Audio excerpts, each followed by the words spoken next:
Hey everyone, in this video, let's talk about how you can add music to a note in Facebook Messenger. So here we are in Facebook Messenger, and what you can see is up at the top left-hand corner.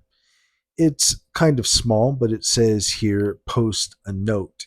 So if we click that, then here we can add a new note, and then you can see this icon that looks like a musical note. If we click on that, then from here you can search for music, and you could scroll through, and there's a variety of songs that they have listed here.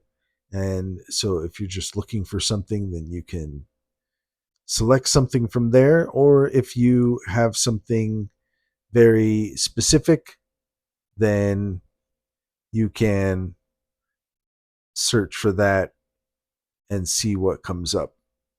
And that's all there is to it. If you found this video helpful, please leave a comment and like and subscribe.